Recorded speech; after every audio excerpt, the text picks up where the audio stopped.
Okay. All right. I'm Nicholas George, and this is Bob Young. Right? Right? Um, Right, Bob?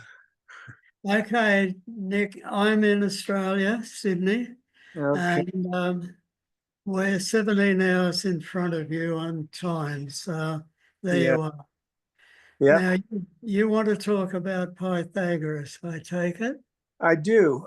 I found you after doing at least a year or two's worth of research and just search engine searching, trying to find out information about Pythagoras that wasn't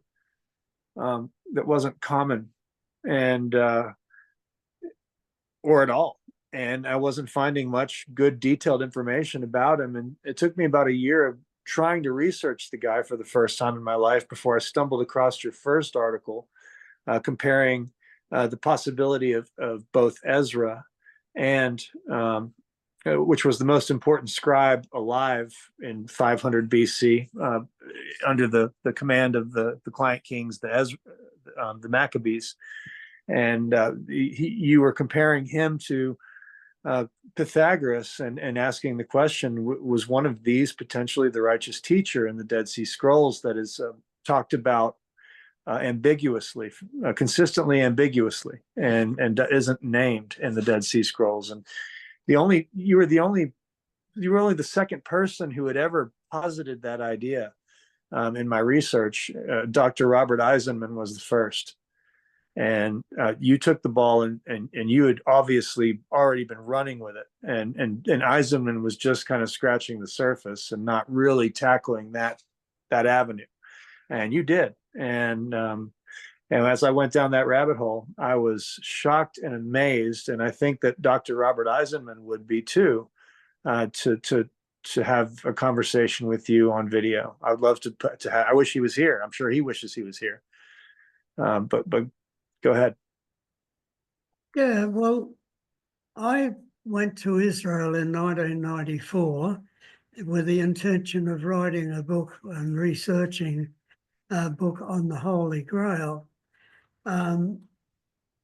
Somehow or other, I stumbled over something on Pythagoras that convinced me that he was the teacher. I was working in the library at Gibbet Ram in Jerusalem, I think. God, it was 1994. I can hardly remember that far back. But I kind of was convinced that Pythagoras was the teacher. So I started looking and I kept looking. And then I wrote that first article, Ezra or Pythagoras, who was the teacher. Then I wrote another article saying, is Pythagoras the teacher? And then that was 2014. Then I got really bold in 22 and I said, Pythagoras was the teacher. So, Exactly. and I expected to cop endless flack, which I never have. Huh. Nobody's mentioned it. And that's what I said to you. It's all right, I've got a docky eye. That's not good. And I said to you that I just expected a ton of trouble and I never got anything. And if you look at my view chart, I get is Pythagoras, I got 884 looks, and Pythagoras was, I've got about 90, or not even that, 60, I think. So that Pythagoras is not attracting any attention at all. Are you saying that the second paper um, was the It, biggest, was the one that covered the most, and it didn't even touch 1,000 people? it nearly 1,000 people, yeah, 884 to be exact. What about the And, first one? the first one has got 800 something as well, but the third one has attracted no attention at all. And I rather suspect it's because I opened up with a photo of my UAVs, which was completely I think that scared people off. Anyway, so yes, Pythagoras has been the most successful, and it contains a lot of information. Anybody looking, it covers.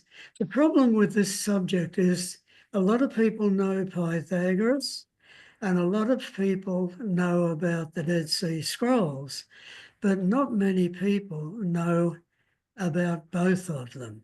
And that is a problem. And that's why that paper is so long, because I had to cover Pythagoras background and I had to cover Dead Sea Scrolls or the teacher background. So it ended up quite a long paper, that one, but people have commented occasionally, not many, only one or two. They've just said, I can't believe the amount of information in that paper. So I think that may be why it's attracting people. There is a lot of information there, so, and pertinent information, you know. And but really, the third paper, Pythagoras contains some real gems which I'd never considered before. And one of them was the veil. If you look at the initiation ceremony of Pythagoras, he puts himself behind the veil because the Jewish ceremony was behind a veil because the preachers were a person who wasn't pure couldn't face the preachers, you know. So I can't remember what the rabbis, no, they weren't rabbis back then. But anyway, so when you look at the Pythagoras thing, you suddenly realize here is a Jewish religious ceremony. Now, why would Pythagoras use the Jewish ceremony? And that was, to me, that was a vital clue. And that is only in the Pythagoras paper, because I'd read Pythagoras over and over, and I had never paid any attention to that reference to the veil until I wrote Pythagoras was. And that's what gave me the courage to say Pythagoras was. And lo and behold, no comment whatsoever. So have you since I think I might have introduced, it seems hard to believe that I introduced this to you, but it seems like I might have introduced to you the possibility that what you're unveiling here cuts the legs out from under the narrative of the Church of Jesus Christ. Well, yes, I don't quite. I've asked you before on this one, what did you actually mean? I don't see it as being any great revelation myself, but who knows with this sort of thing? People take it and run with it. And yeah, I mean, that's a pretty awesome thing to say to me, that might start something new, but who knows? I mean, Well, in the Dead Sea Scrolls, in the caves, one of the books of the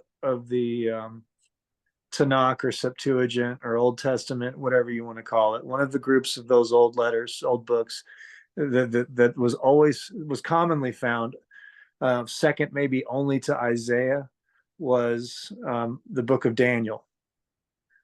yeah, They really were into Daniel, and Daniel was really into diet, and yeah, and there was nothing about Daniel and Daniel's diet that was kosher. Yeah, And well, it's Pythagoras was a vegetarian, I believe, and he definitely said no beans. And and then the rumor was, or some sort of thing about his death, that he died in a bean field. So I don't know what he was doing in a bean field, but anyway, that's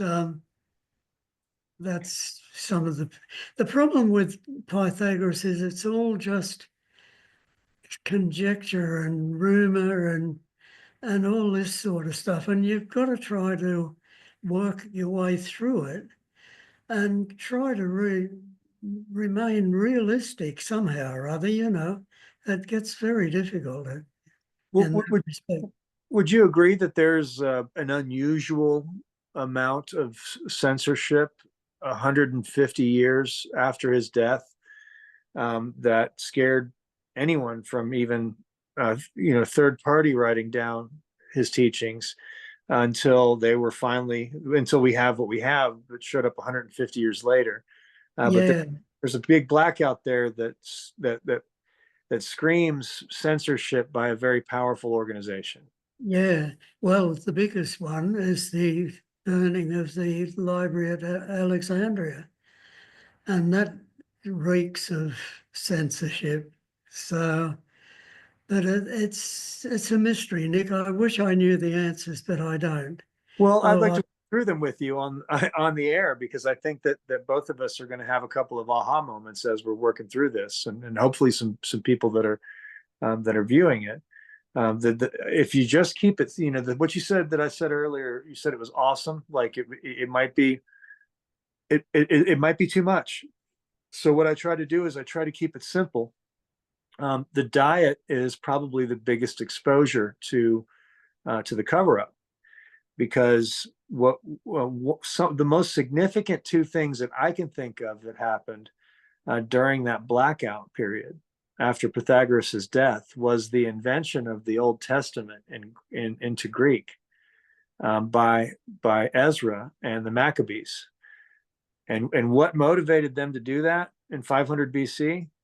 Um, I think the same thing that was motivating the censorship of the Pythagorean teachings for that 150-year blackout. I don't think it's a coincidence that the Old Testament was manufactured and distributed in mass under Ezra and the Maccabees. One of the most important translations of it that's ever happened was the one that was done under that government. That was also interested in making sure we didn't know anything about Pythagoras. And then Buddhism, coincidentally, a couple of kingdoms over, that emperor decides to turn his 7-year-old son into Buddha, and that system was also monetized. That religion was a big fan of money, right? And so was the Old Testament was not anti-money or anti-meat eating, and Buddhism wasn't anti-meat eating. Even though there are aspects of it that were, but the Old Testament and Buddhism just get thrown up almost overnight, right during this Pythagorean blackout. And I don't think it was by accident. I think what we're seeing here is the power matrix establishing an indoctrination to mitigate the damage that Pythagoras had done and that his students were capable of doing if they didn't create these thought forms to propagate the monetary system and the bad diet system. yeah, well, I'm quite aware of just how clever these old guys were. They were just as devious and as clever. They might not have had technology, but they certainly knew how to manipulate.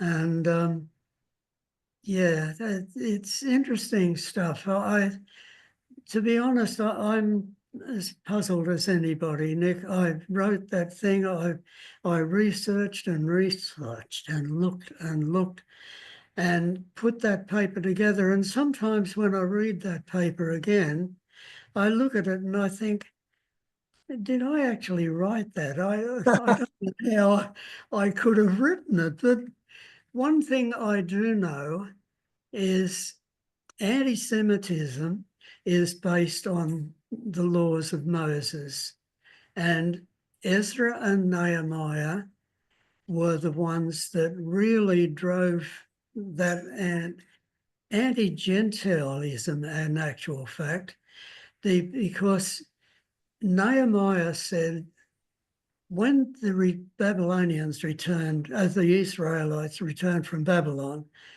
they came back home. Only the high-class Jews were sent to Babylon, right? The lower-class Jews stayed in Jerusalem. They intermarried with all kinds of people. And when the Israelites come back from Babylon, Ezra and Nehemiah in about 400 BC called them together, and they said, you will send your foreign-born children, you will send your foreign-born wives, and you will send your foreign-born husbands away, and you will only ever from henceforth on marry Jews. Well, they weren't Jews. Well, yes, they were. They became Jews when they came back from Israel, from Babylon. But if you look at Nehemiah 8:9, you will see that passage where it says, send your foreign-born spouses and children away. And all the people wept when they heard the words of the law. That was 400 BC. By 300 BC, the Jews were known as the haters of all mankind, right throughout the Mediterranean crescent. Now, can you think why that might possibly have happened? If the Jews have to send any foreign-born spouse, children away, and henceforth never intermingle with Gentiles, does that make sense that people would immediately think that Jews hated all mankind? That they were racist. They are. Yeah. Right. Right. And now can we separate the super light skinned Jew of today from, or are we talking about still dark skinned African, Arabic, Semitic Jews back then, or are we talking about what we got now? When you in 400 BC, were, were they trying to keep race dark and African and Arabic, or are you? Go ahead. Yeah, the people now want a honey-colored people, much like the Egyptians. Now, the Israelites came out of Egypt, in 1400 BC. They hung around in the desert for 40 years, and there was a reason for that, but I won't go into that. And so essentially, they were probably honey-colored, I would think. But it's nothing to do with skin color. It's to do with if you're classified as a Jew, you are under the laws of Moses and other laws, and that those laws say that you're not to mingle with Gentiles. So these Jews at that time were as mixed as they are today? I would think so. So Yeah. there was no hard and fast race rule as far as what a Jew was back even in 400. No, I don't think so. I think that somehow or other they were classified. They used to be called Hebrews until the elite came back from Babylon. And from that time on, they were called Jews. And I think, I'm not terribly sure about the Palestine thing. The Romans referred to it as Palestine. I think they called it Palestine. And then in the end, they just totally destroyed Jerusalem and called it Aelina Capitolina and sent all the high-class Jews out. As always, the high-class Jews that cop the thrashing. The lower class ones stayed put and they became Palestinians. So there you are. No, I can't. I'm glad you said that because when I say it, the room stops, and I'm not invited to dinner parties anymore. So, but I agree with you that the Romans have so artistically befuddled the identities in that proxy war that people don't even realize that what we're looking at is the original Jew as the underdog in Palestine, and what we have attacking them is something that was wholly invented by the Roman government over time for some type of psychological scapegoating purpose that we're still watching unfold. I don't completely understand it, but what I also don't understand is how the people of Palestine don't know that they're not Muslim, that they don't remember their history, their pre 500, 600 AD history, before that psychological operation overthrew that entire area. They don't remember that they're Jews. But go ahead. Yeah, look, I think there's a reason for that. I mean, intermarriage must have carried on, and they must have mingled with Muslims and all sorts of things. And I would say that that was pretty logical, that over time, that's how it would develop, that the mixing and races. And then you've got Jerusalem with the Crusaders, which was purely Muslim, So, yeah, I just see that as a natural outgrowth of people intermingling. They're always traveling, they're always falling in love, and they're always having kids. So, it's just part of life, I think. So it's just a matter of, yeah. But yes, you're right. I think genetically, if they're tested, Palestinians have a fair Jewish genetic Yes. makeup. All right. So, Getting back to the dietary thing, which I think is going to be the loose strand in the sweater of terrorism that unravels the caper globally. If we can stay on the diet thing, Pythagoras, if he is the righteous teacher, that is irreconcilable with the ghost on the road to Damascus's dietary advice to Paul, that all food is blessed. yeah, Nick, you're talking about something now that I know very little about, because I never really took much notice of the dietary aspect of it. Yes, Pythagoras was a vegetarian, um, and that was about as much as I know about it, to be honest. Familiar with James at all? The brother of the crucified person. Yeah, yeah, Are you familiar with the scripture about him never touched meat in his life, or from birth, or however they said it? yeah. Well, yeah. I'm not a Bible scholar, I have to tell you. That's all I'm right.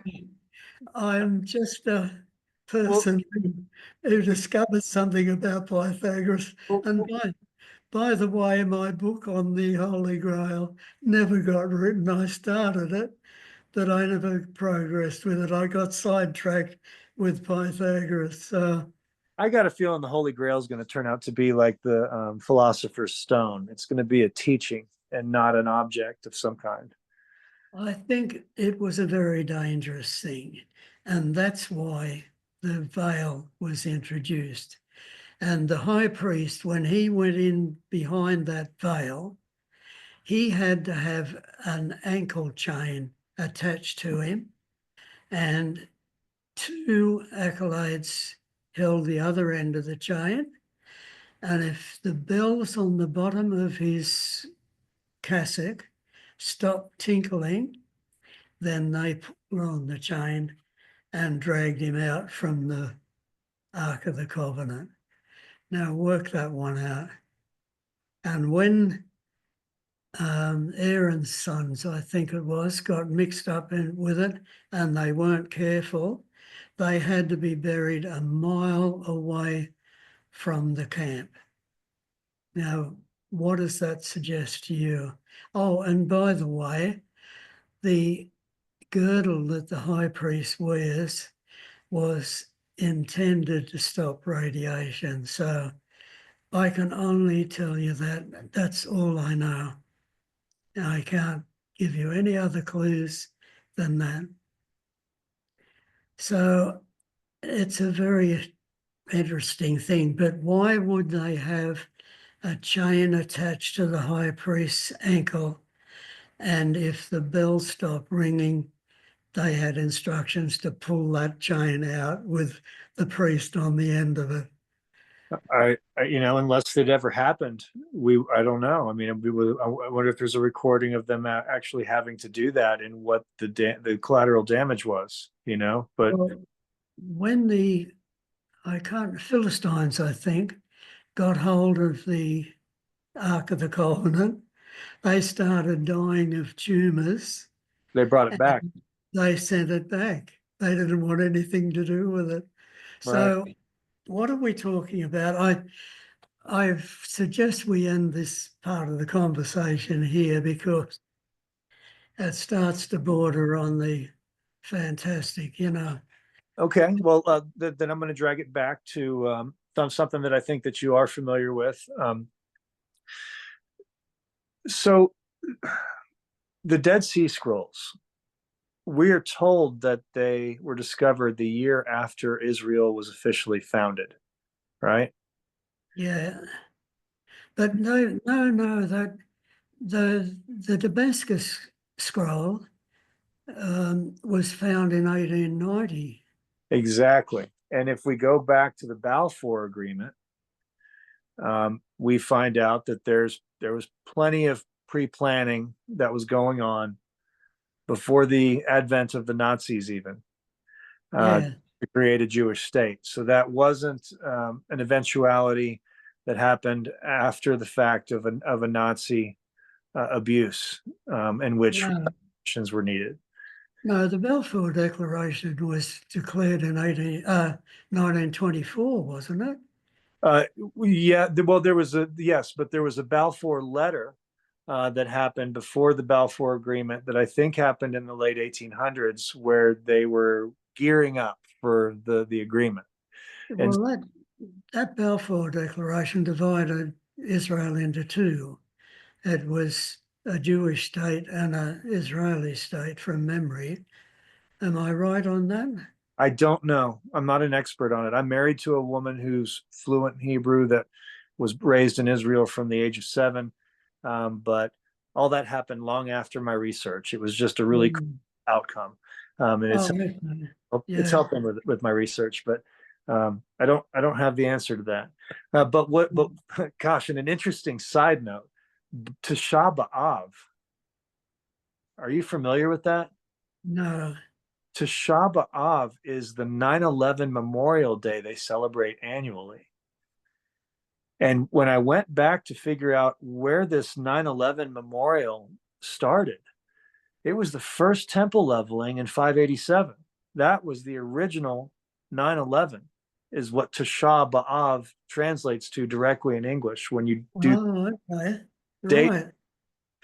And so what's really interesting is that what was leveled on the first 9/11 was the Solomon Building and the Twin Towers. I'm not aware of the Solomon building. No. The Now, Solomon's temple was the Jewish temple, right? what, next to the Twin Towers? And Oh, so he yeah. Joachim and Boaz were the two Masonic towers that sat out in front of this temple that was built by Hiram Abiff, the Masonic master builder that built Solomon's temple. But it was leveled by the Babylonians. That was the temple that was leveled in Yeah, 587. that's right. And Yeah. so they leveled the Solomon Building and the Twin Towers on 9/11. Let that sit Oh, for a second. No, sorry, that you've beaten me with that one. All I've right, got no so knowledge. in 2001 in New York City, I know about 9/11, they but leveled the Twin Towers yeah, and the Solomon Building. I didn't know about the Solomon Building. No. If you want to write that down on a piece of paper, it was WTC 7, World Trade Center 7, which also happened to be Rudy Giuliani's emergency management building. And it was the CIA headquarters in New York City, Manhattan. Ah, okay. And it was also known as the Solomon Brothers building. Ah, And no. so we are to believe this is a coincidence that the Solomon building and the Twin Towers were knocked down on 9/11. And it turns out that this is the 9th occurrence of an event like this since the first one in 587 BC. BC. Yeah. And Yeah. guess who the purveyor of it is in every single instance? It's always the men in the fish hats, the pontifical orders of Babylon that did it back then, that built their own temple in its place. They knocked it down. They built their own thing back. This is the same people that are still in control today, and that knocked down our Solomon building and Twin Towers as a ritual on our 9/11 that we'll never forget. But the Israelis, they remember 8 other 9/11s or 7 other 9/11s other than ours, and the one that started in 587 with them. And if you Google Tisha B'Av, it's capital TISHA, and then a capital B apostrophe AV, Tisha B'Av. If you look Okay. that up, you'll see that there are several instances in which Rome abuses the Jewish people in different ways, including the Crusades, and every one of these major genocidal events where these people are knocked back by this Roman pontifical organization. It's known as 9/11. And the same thing happened in New York. No, you've gone past anything I understand with that one. So So where I'm going with this is that the people that killed Pythagoras invented the monetary system that we know today. And Pythagoras was one of the last bastions, bulwarks of defense that humanity put up intellectually against the stamping of Babylonian coin, the state-sponsored minting of a fiat monetary system. The students of Pythagoras were the last ones to buck up in any significant way against the creation of that mental thought form that we are all subject to today, which is money and taxes.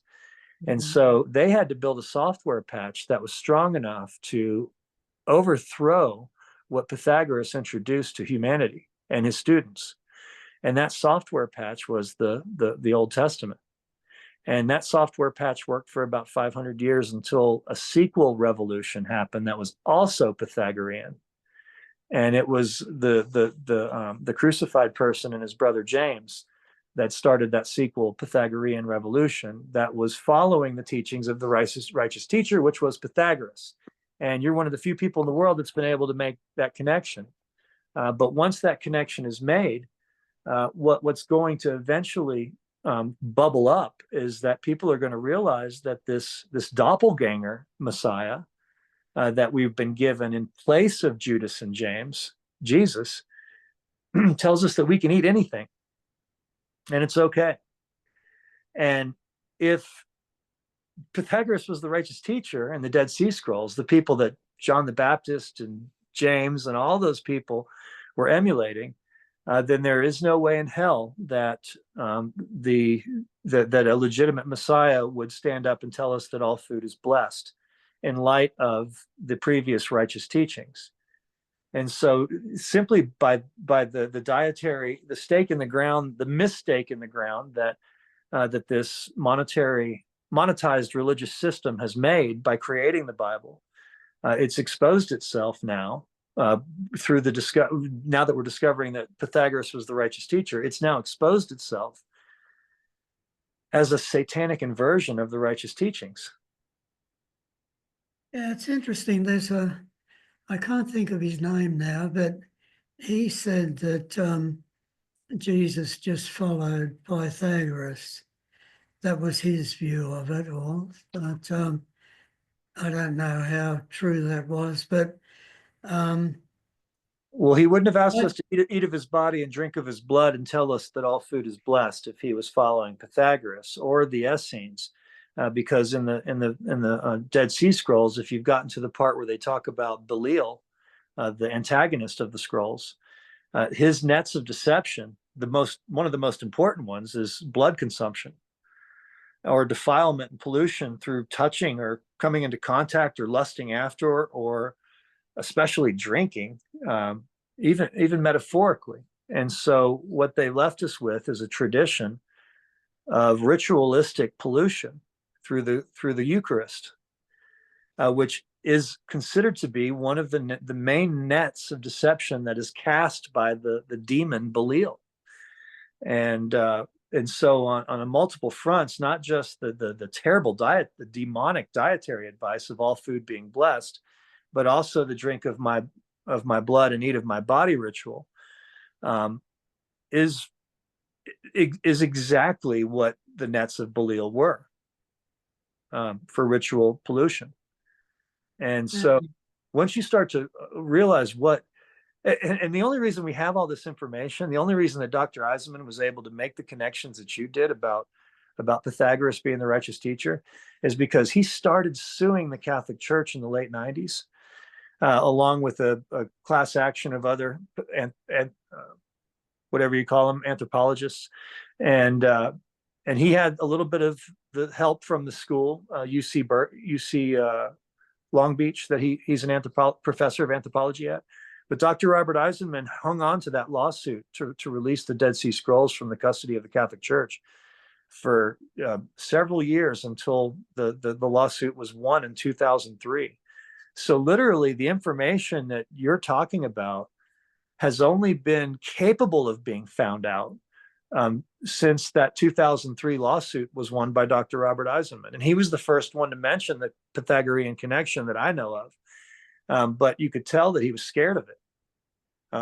You could tell he's already a target because he was fighting the largest terrorist organization on the planet to release the Dead Sea Scrolls. So what he was going to do is jump out of the chute with these new scrolls that he won in a lawsuit and start telling everybody that the crucified person was actually Judas. He wasn't willing to do that 1-2 punch. So he sat back after he got the scrolls released and he let his students pursue these angles of Pythagoras and Judas. I guess so that he doesn't make himself such an obvious hot target. But yeah, interesting. Well, I mean, Pythagoras, they were communalists, that they lived in communes. Everybody put their goods and money together. And then if they wanted to leave, they withdrew that. But if they misbehaved, they were declared dead, a tombstone erected for them, and nobody was allowed to speak to them after that. So if you met an ex-Pythagorean in the street, you walked across the other side of the street and avoided it. And that's how the system used to work. But wow, that's hard. Were you the one that discovered the connection between the 253 fish story? No. Oh, that's an angle that you're going to really like. It was because of you that I even started pursuing these other connections. But the story of Jesus walking up to the two fishermen and guessing correctly the number of fish in their net to impress them. I think he guessed 153 fish or something like that, the number 153. And that number is a ratio, actually, a Pythagorean ratio that means something significant that I won't go into now. It has to do with the fish symbol that they used to draw, which was actually the converging of two circles. And where the two circles converge in the center, that symbol was what was mistakenly, maybe not mistakenly. It was what we're told is a fish image, but it's actually just two circles meeting where they overlap. But when he when he the story as it originally goes in some surviving story that we have about Pythagoras, he walked up to two men that had just pulled a load of fish out of the water, and they were starving, they were flapping and suffocating. And Pythagoras he had empathy for all animals, and he wanted to figure out a way to make these guys let these fish go, right?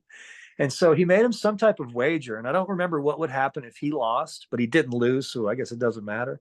But if he walked up to them and he said, "If I can guess how many fish are in your net, will you let them go and walk with me and let me teach you a new way to eat without harming your other, without harming other living beings?" And the fishermen kind of laughed at him and were like, "Sure, buddy, go ahead, guess how many are in there." And he was like 153. And so they counted them all. And when they realized that he was right, they all the fish survived, and they let him swim back off into the sea. And then Pythagoras used the lesson to teach them kind of a no harm approach to living. And he used his mathematical skills to get their attention and to attract them to listen to the knowledge he wanted to give them next. And so the whole story was about doing no harm. And then the whoever made the New Testament stole that story, and it's in there now, but they eat the fish. And he does get the number of fish right. Jesus walks up and says, "Hey, there's 153 fish in there." He does the same wager, but he uses it for a different purpose, which has nothing to do with saving animals, and in fact propagates the consumption of fish. And then we see a story about the two loaves, where Judas and Zadok the Pharisee, who turns out to be James, and Judas turns out to be the messianic figure that they call Yahweh in the first draft of the New Testament. But these two guys are giving out 2 loaves of bread to 5,000 people. And they know they don't have enough to feed everybody, but just the act of them giving what they have to those around them, everybody kind of like, it goes viral, and everyone's that has something starts sharing it. Everybody eats, right? And so that's the moral of the story was a bunch of plant-based vegan Pythagorean Ebionites were washed over with the spirit of sharing, and everybody got to eat. That was the miracle. Everyone shared, right? But the church took the story and they turned it into a fish story, and they made him David Blaine, where he pulled all the fish out of one basket and fed everybody because he was magical, and it had nothing to do with people learning to share. So like the moral of the story was ripped out by the throat, and what they replaced it with was Folgers crystals, basically a one magic man story, a vicarious representative that's magic, and none of y'all are ever going to be as good as him. And so don't even try. Instead of the original story, which is we're all equal and we all have the ability to possess this sharing spirit. And very communalist. And so I kept noticing that what is the big deal about fish? I mean, what is it that these people that are so interested in monetizing human interaction and the way that we quantify how we trade with each other and karma, and we turn it into debt instead of just karma, it becomes a quantifiable debt. And our whole consciousness is predatory now and monetized, and what does that have to do with making us eat meat, right? And so as I've been going through all of these discoveries, I found out that there's something huge to this. It seems to be a form of alchemical warfare for political control through the gut biome. And Pythagoras knew that this could be done and started trying to warn people about it 2,600 years ago, that if they didn't eat right, that they could be caught in a type of intellectual befuddlement that becomes the type of enslavement that starts with a limitation in their first brain consciousness brought about by the consumption of flesh. And as I've pursued this thesis, it's turned out to be 100% correct. And in every one of these instances where the Pythagorean vegan teachings were were propagated by the Ebionites in the desert or 500 years earlier by Pythagoras, we see a consistent effort by Babylon in the monetary system to throw stakes on the fire at all costs, make people eat the meat, and to get rid of the story of bread and replace it with fish. And there's something going on there, and it looks like alchemical biological warfare at its earliest, in one of its earliest forms. At its earliest, yeah. Okay. All right. Well, you've exhausted me, Nick. You've gone so far beyond anything I've ever thought about. So, well, you've stumbled on something big, and I just wanted you to know that it's probably a lot bigger than you know. And yeah. I want to talk to you in a month or something after you've thought about this. Yeah. All right. Well, that's fair enough. So, all right. Well, look, we might close it down at that point, and I'll go and start figuring out the next step. Yeah, we'll keep emailing me, and we'll and you know, and we'll guide each other. And next time we talk, I don't know, maybe it'll be even more fluid. But it was a great pleasure to meet you, and I'm shocked that only 900 and something people have officially looked at your article or downloaded it. I have been trying to promote it as much as I can on Facebook, and I don't even know that they're downloading it, Nick. As far as I could see, they're only reading a handful of pages, and that's it. That's why I did the Pythagoras short, because I knew that very few people had the time or will to read 50 pages of stuff. So what you and Dr. Robert Eiselman are on right now is literally the seeds of the next revolution, the next step forward in human consciousness, just waiting to sprout. The people that I'm shocked that there's less than 1,000 people that want to discover this. I don't believe it. I feel like you're shadow banned or something. But I'm going to do what I can to get it out there, and I'm glad that you were confident enough to go on film. And I hope I draw more people to your 3 articles on Pythagoras, well, of righteousness. yeah, all right. Well, look, thanks for that, Nick, and I really appreciate it. We'll see what happens. I got a good mention from the Pythagorean Society, and it did nothing at all. So, so I'm used to being ignored, and but truly, I've had so little comment. I might have had 1, 2, 3, perhaps. One fellow said he couldn't get over how much information was in that his Pythagorean one. Another one told me to go back to my internet mates and don't worry about the academics. And so really it hasn't done anything much at all. Sorry, I've got this weepy eye. Oh, that's all right. Don't worry about it. You know, even if you don't think you're touching lives, you trust me, you are. You are. Okay. Well, thanks a lot, Nick. And we'll talk again and let me think about things. Okay. And if you want to get back in touch, I'm happy to do it. Okay, So, Bob. all right. Okay. Have a great day. Thanks a lot for contacting me. Yeah. Okay. See Thanks. you. See you later. Okay, bye.